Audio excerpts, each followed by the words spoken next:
First, what everyone is buzzing about tonight, marijuana in Michigan. More than 24 hours after you voted yes to legalize recreational pot, the future is bright for budding businesses, and they are already seeing dollar signs. We talked to the owner of one Detroit dispensary, and they got 700 phone calls just today. And this is just the start for the pot boom, and it could also mean a huge jump in jobs across Metro Detroit. Alan Campbell spoke to two local pot shops to see how they're cashing in.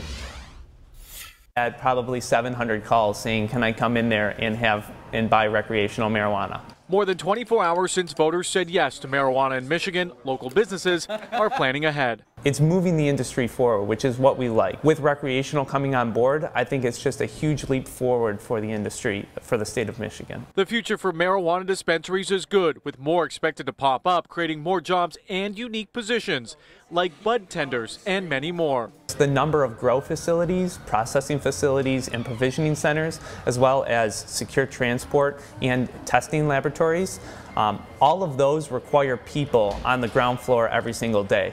So that will stimulate the local economies. It's not just the marijuana dispensaries that will see an uptick in sales, but also the hydroponic stores like here at Northern Lights, where folks will be coming in to grabbing the necessary equipment they need to grow their own weed. We've had people, just wonder what about is it going to cost to get, an indoor garden set up, things of that nature. There's definitely been some buzz. Sales are up, equipment soon to be flying off the shelves, and it's a good sign for business. We're going to have a lot of people that had stigma attached to growing before. That the stigma's gone now. It's a normal thing. It's going to be like microbrewing your own beer. So I don't see any way that business can improve. You may or may not agree with the legalization of marijuana, but for businesses, they say it's a good thing.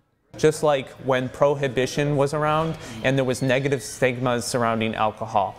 And now it's so ubiquitous that it's accepted by a large amount of people. The folks I spoke with say the industry and future looks bright for years to come, with plenty of growth and opportunity. Reporting in Madison Heights, Alan Campbell, 7 Action News. All right, thank you much, Alan. Chesterfield Township is not wasting any time creating a cannabis committee. The township supervisor says it is important that the committee address the dynamic and complex natures of the new industry and at the same time protect the values of the community.